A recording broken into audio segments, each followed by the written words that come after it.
Je m'appelle Frankie Narcisse. Laissez-moi vous raconter ce matin l'histoire d'un riche qui a longtemps vécu pauvrement. Il s'agit de moi-même. Vous pouvez être étonné de m'entendre dire que c'est mon histoire puisque je vous ai dit préalablement que je ne suis pas né dans une famille riche. Je ne suis pas en train de vous parler de la vie matérielle, mais bien plutôt de la vie spirituelle. Écoutez mon témoignage personnel. Il est la parfaite illustration de la lutte que mènent de nombreux disciples de Jésus-Christ sur la question de leur identité en lien avec leur foi en Jésus-Christ, le Fils de Dieu. Un vieux dicton dit « Un homme averti en vaut deux ». Une attentive lecture de l'Écriture de l'Ancien au Nouveau Testament prévient le croyant en Jésus-Christ et le leader spirituel en particulier qu'il y aura des luttes dans la vie chrétienne et dans le ministère pastoral. Je dois avouer que si je le savais en général, en suivant la trame de l'histoire des hommes comme Moïse, David et autres, je n'étais cependant pas conscient des luttes spécifiques liées au ministère pastoral, comme nous le laissent voir les lettres de l'apôtre Paul, particulièrement la deuxième lettre aux Corinthiens et les lettres pastorales. Laissez-moi vous parler premièrement de mes luttes personnelles. La première lutte que j'ai eu à mener et qui a été déterminante dans ma vie et mon ministère pastoral est celle de la saisie de mon identité en Jésus-Christ. Je m'explique. C'est à un camp d'été que j'ai répondu à l'offre de la grâce de Dieu en Jésus-Christ suite à la prédication d'un évangéliste à la craie du nom de Pierre Golinski, qui a prêché sur les 3 croix à Golgotha. L'Esprit de Dieu a à ce moment-là convaincu mon cœur que j'étais un pécheur et que j'avais besoin de Jésus-Christ. J'avais alors 10 ans. J'avais 11 ans quand le pasteur et médecin du nom Dorius Poultre est allé prêcher à l'église de mon enfance sur Ésaïe 6, versets 1 à 8. À l'appel à se consacrer au service de la prédication de l'Évangile, j'ai répondu oui. De l'âge de 14 ans à 16 ans et demi, j'ai vécu ce que j'appelle l'âge des ténèbres de ma vie spirituelle. J'ai été comme une personne assise entre 2 chaises. Mon âme clochait des 2 côtés, tantôt avec Christ, tantôt avec le système rebelle envers Dieu que la Bible appelle le monde. Déménagé à Port-au-Prince, le Seigneur a conduit ma famille dans l'une des meilleures églises de la capitale d'Haïti. J'ai été exposé à une prédication claire et convaincante de la parole de Dieu sous le ministère de pasteur Luc Néré. Là, l'Esprit de Dieu m'a convaincu de mes péchés et de mes inconséquences comme disciple de Jésus-Christ. J'ai alors expérimenté un vrai réveil spirituel. Ayant terminé mes études classiques, je me suis marié et j'ai émigré au Canada à l'âge de 21 ans. J'ai vécu avec ma ravissante épouse à Montréal, là où le Seigneur nous a fait la grâce de nous confier une fille et un garçon extraordinaires, en qui nous mettons toute notre affection. J'ai fait mes études théologiques à Montréal et j'ai servi à une église qui s'appelle l'église baptiste française de l'Oratoire, sous le leadership des pasteurs Albert Auder et Emmanuel Pierre, qui ont fidèlement pris soin de ma famille. Les études une fois terminées, j'ai exercé mon premier pastorat dans une toute petite église à Rivière-du-Loup, ville du bas du fleuve du Québec, où j'ai fait mon service militaire spirituel. Rentré en Haïti en 1986, suite au départ de Jean-Claude Duvalier, dans la ferveur du « tourner la caille », retour au bercail, pour aller reconstruire le pays, j'ai été en mission dans mon pays d'origine, convaincu de la valeur de l'Évangile pour ce peuple qui a tant besoin de Jésus-Christ. J'ai servi le Seigneur pendant 3 ans et 8 mois à Port-au-Prince, à l'église de la communauté évangélique d'Haïti. J'ai alors décidé, en avril 1990, de retourner au Canada et le Seigneur m'a souverainement conduit à Ottawa, où j'ai exercé le ministère pendant 26 ans avant de passer le flambeau à mon cher frère, ami et protégé, pasteur Guy-Pierre Canel, pour aller diriger la nouvelle église implantée à Gatineau et avec un certain nombre de personnes, de missionnaires de l'église d'Ottawa. Après 5 ans de service dans cette église, j'ai passé le flambeau à mon autre frère, ami et protégé, pasteur Arsène Pierre. Vous serez cependant étonné de m'entendre dire qu'au travers de cette belle et trépidante histoire, ce n'est qu'après 25 ans de vie chrétienne que j'ai découvert toute la richesse de mon identité en Jésus-Christ. J'étais un riche qui avait vécu pauvrement.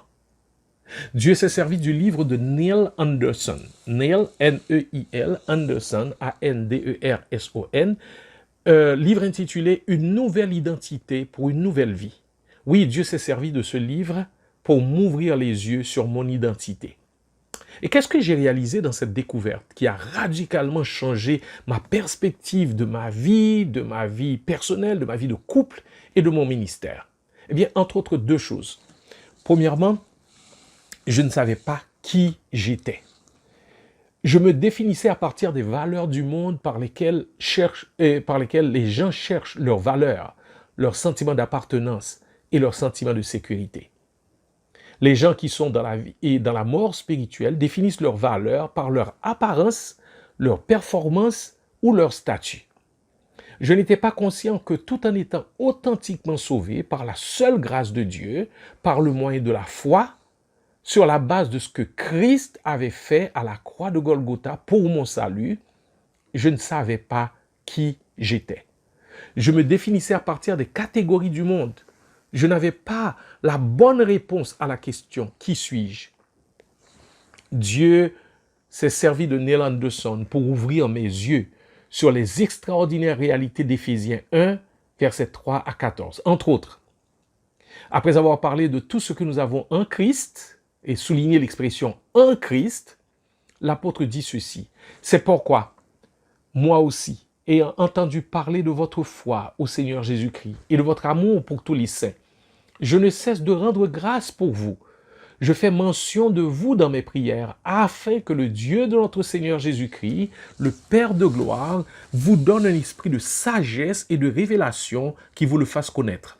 Qu'il illumine les yeux de votre cœur. Je le souligne, qu'il illumine les yeux de votre cœur, afin que vous sachiez quelle est l'espérance qui s'attache à son appel, quelle est la glorieuse richesse de son héritage au milieu des saints et quelle est la grandeur surabondante de sa puissance envers nous qui croyons selon l'action souveraine de sa force.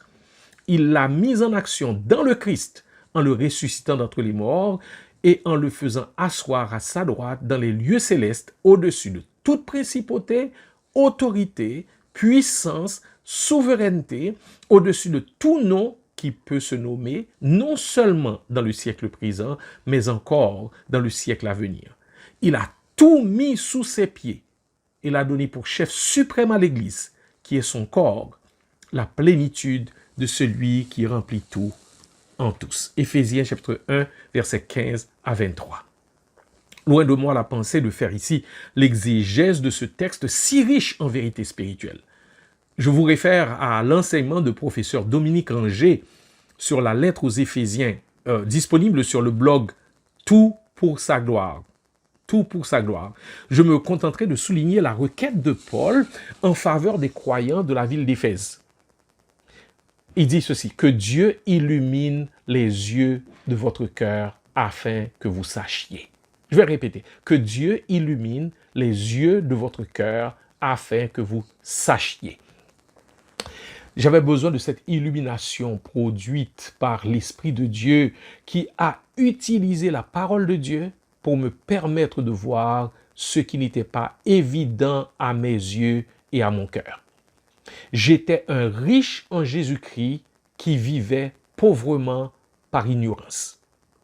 Cette ignorance des bénédictions que j'avais en Jésus-Christ et des implications que cela devait avoir dans ma vie m'avaient privé d'une vie de paix au lieu d'une vie d'agitation intérieure, m'avait privé d'une vie épanouie plutôt que d'une vie rabougrie, m'avait privé d'une vie de recherche d'avoir raison, d'une vie de recherche de l'estime d'autrui, de vouloir bien paraître, plutôt que d'une satisfaction d'être accepté par Dieu en Jésus-Christ, d'avoir sur moi le regard de grâce du Père et d'être quelqu'un, et je souligne bien, d'être quelqu'un, non sur la base de mon apparence, de mes performances ou de mon statut, mais sur la base du fait d'avoir été choisi en Christ avant la fondation du monde, d'avoir été prédestiné à être adopté selon le dessein bienveillant de sa volonté en Christ, d'avoir été racheté par le sang de Christ, d'avoir obtenu le pardon de mes péchés sur la richesse de sa grâce en Christ, de connaître le mystère de sa volonté, son désir de réunir toutes choses en Christ, d'avoir été mis à part en Christ, d'avoir cru et d'avoir été scellé du Saint-Esprit en Christ. Relisez Éphésiens 1, versets 3 à 14. Par ma propre expérience, je crois que la lutte intérieure pour devenir dans la réalité ce que nous sommes par définition en Christ est la première et la plus déterminante dans la vie d'un homme ou d'une femme de Dieu, après celle de la décision de soumettre librement sa vie à la Seigneurie de Jésus-Christ. Cela ne va pas de soi. Une personne peut être authentiquement sauvée et continuer malheureusement à se voir et à se définir dans les catégories du monde. Il en résulte une vie dans laquelle la personne n'expérimente pas la richesse de cette vie abondante que Christ a promise en employant l'image des fleuves d'eau vive qui coulent du sein de celui ou de celle qui croit en lui. Cela m'amène à réaliser que de nombreuses luttes dans nos vies, dans notre vie de couple, dans notre vie de famille, dans notre vie ecclésiale, sont enracinées bien souvent dans cette crise identitaire. Nous ne savons pas qui nous sommes et nous essayons d'être quelqu'un par notre apparence, nos performances ou notre statut, plutôt que de nous reposer simplement sur Christ et de jouir de la richesse de nos bénédictions en lui. Une des manières par laquelle cette crise identitaire m'avait privé de la jouissance d'une vie épanouie a été premièrement dans ma vie de couple. Ma femme et moi, nous nous sommes mariés en 1977. Ce n'est qu'en 1992, après l'illumination des yeux de mon cœur, que j'ai réalisé que nous avons perdu, nous avons gaspillé même 15 précieuses années de notre vie conjugale. Parce que nous essayions d'être quelqu'un. Ne pas avoir raison nous paraissait comme une catastrophe. Alors, l'orgueil dans notre cœur nous portait à vouloir avoir raison. Nous nous disputions sur des choses banales, dans l'espoir que l'autre réaliserait enfin que nous avions raison et que nous ne sommes pas stupides. Nous étions immatures, charnels, remplis d'orgueil et d'amertume l'un contre l'autre. En ouvrant les yeux de notre cœur sur qui nous étions en Christ, enfants de Dieu, acceptés par Dieu en Jésus-Christ, appartenant à Dieu en Jésus-Christ, sécures en Dieu par Jésus-Christ, les luttes que nous menions nous sont apparues alors banales, enfantines, immatures, inutiles. Nous pouvions pousser enfin un ouf de soulagement. Gloire à Jésus. Gloire à Jésus. La délivrance expérimentée dans le domaine de notre vie conjugale n'a été qu'une des transformations produites par la découverte de qui nous sommes en Christ. J'ai souvent dit que j'ai de nombreuses années de mariage et aujourd'hui même, 18 mai 2020, ça me fait 43 ans de mariage, mais je n'avais pas vraiment commencé à jouir de mon mariage. Je n'avais vraiment commencé à jouir de mon mariage qu'à partir de 1992, année où j'ai réalisé que je ne vivais pas selon les clauses de l'acte d'émancipation, de l'acte de libération promulgué par mon libérateur. J'étais resté encore esclave chez mes anciens maîtres, alors que j'avais déjà été déclaré libre. En fait, la première lutte était celle contre la puissance du péché en nous. Nous avions été justifiés par la foi, par le moyen de la rédemption qui est en Jésus-Christ. Mais nous ne vivions pas les réalités de Romains 8, celles de la vie de celui et celle pour qui il n'y a en Christ ni condamnation, ni accusation, ni séparation. Je m'arrêterai ici et je vous reviendrai sur cette question demain. Que le Seigneur vous bénisse abondamment. Bonne journée.